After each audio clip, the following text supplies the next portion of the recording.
Bonjour à tous, bienvenue sur Color My Skin. Aujourd'hui, je me trouve à la grande halle de la Villette pour le mondial du tatouage. Je vais essayer de rencontrer un maximum de tatoueurs et de tatoués. C'est parti!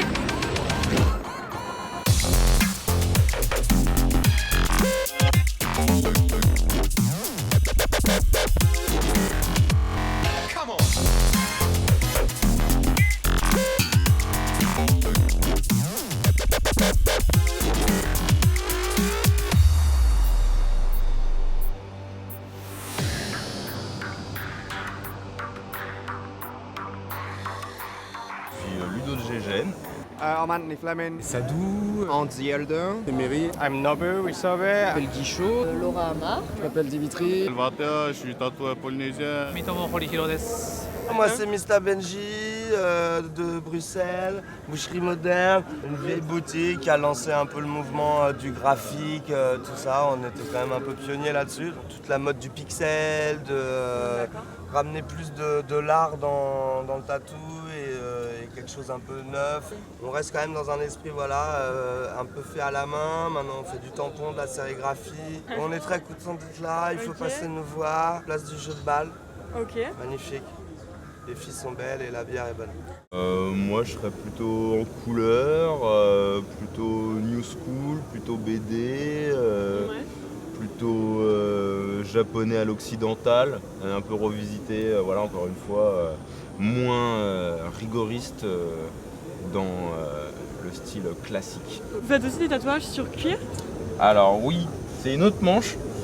Je suis tatoueur de métier, mais j'ai fait une formation de sellier et le fait de tatouer du cuir, ça a été réunir un petit peu ce que j'ai fait comme étude et ce que je peux aimer maintenant.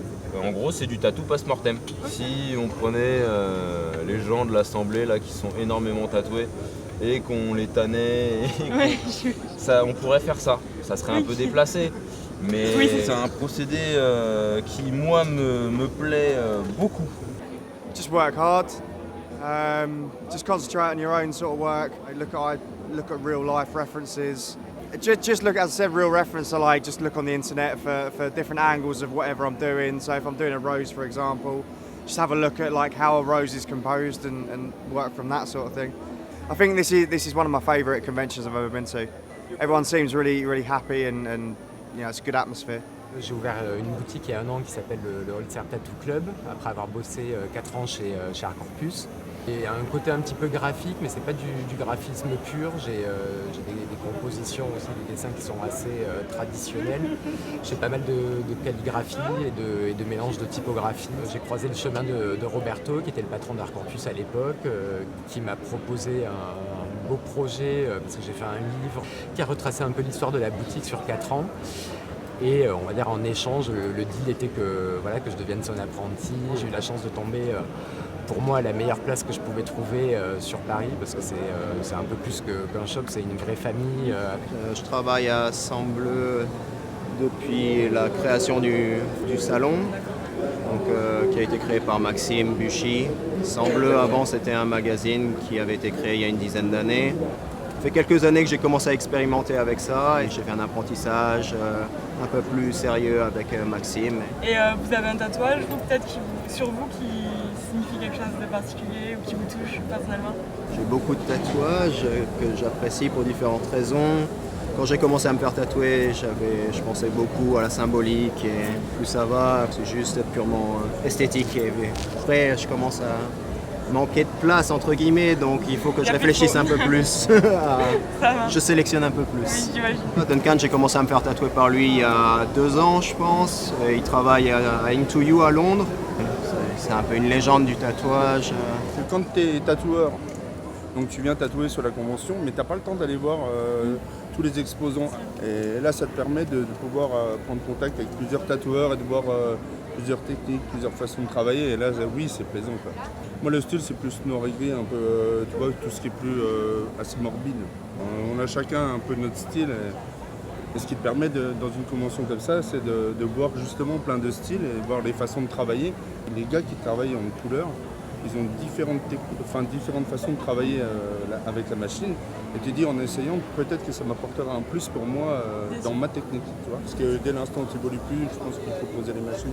I work for Tokyo Hardcore Tattoo, and this is my second time here, Mondial de Tatouage. Most of my clients want a little bit realistic stuff, not like Torii Japanese. I would love to do super realistic, photorealistic ones too, but my interest is more towards the illustration. I would say craftsman. Yeah, I think it's kind of like Japanese way of thinking.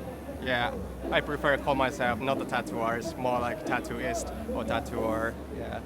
Of course, I go to a lot of museums to check out, from classical artworks to contemporary art too. But sometimes from the movie posters, something weird. Yeah, it's from everywhere. Even if, if you go to the bar and you see the coaster and with a nice design, that's an inspiration too. So yeah. En ayant été formé à Paris là, avec Tintin et beaucoup de collègues, j'ai appris le tatouage de manière polyvalente. On te demande de savoir tout faire et d'essayer de bien le faire.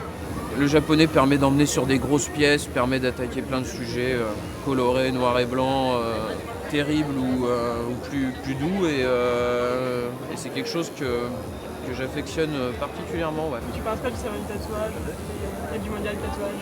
Pour moi, c'est la meilleure convention. J'en fais pas mal. J'ai eu la chance, moi, étant apprenti, de bosser sur le premier mondial. C'était en 2000, donc ça va faire 15 ans.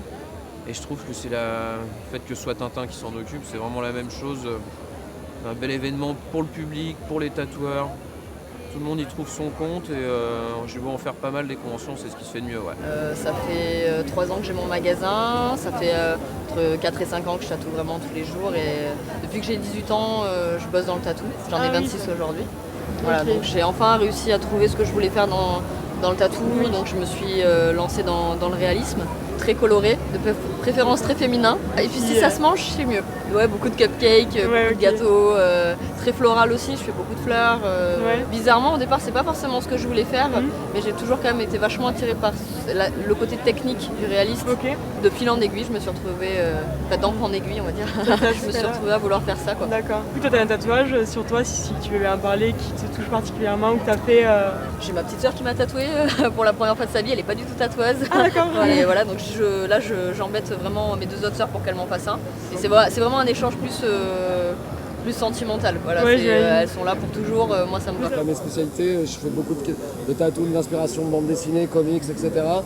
Et je fais aussi du réaliste et de la biomécanique. Et voilà, les vieux tatoueurs comme moi, souvent on touche plusieurs styles parce qu'à l'époque quand on a commencé, il y avait moins de demandes, donc on faisait souvent plus de styles pour pouvoir tatouer plus de gens.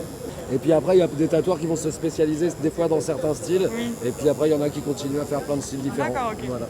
Et du coup, le mondial du tatouage, vous venez tous les ans, je suppose Je les ai tous faits. Oui. Vous êtes l'habitué du salon? Ouais, je fais beaucoup de conventions. Il y a 340 tatoueurs et c'est quasiment 340 célébrités du tatouage. Donc du coup, tu peux presque aller voir tout le monde. Après, tu as des très très grands noms comme Philippe Le, Gemtex qui sont là. Tu as Robert Hernandez que j'ai vu. Tu as Victor Schill qui est excellent, qui est un espagnol qui est vraiment très très bon. Je pense que si je t'en conseille un, c'est vache pour ceux que je vais oublier. Alors, avant, le tatouage polynésien en lui-même était très symbolique. Il y avait beaucoup qui représentait quelque chose. Et après, il y a eu un moment aussi où il y a de la paix. Et nous, on est la nouvelle génération qui a ramené le tatouage comme ça au jour. La symbolique, c'est un peu personnel, c'est entre nous. C'est plus les ancêtres, la famille, les épreuves de force, tout comme ça. 名前は三友堀弘です。仕事場所は東京と大阪を行き来してます。伝統的な和彫りをやってます。手彫りです。フランスの皆さん、日本に来たらぜひ寄ってください。Voilà, c'est fini pour aujourd'hui. J'espère que ça vous a plu. On se retrouve très vite sur les réseaux sociaux et YouTube. À bientôt.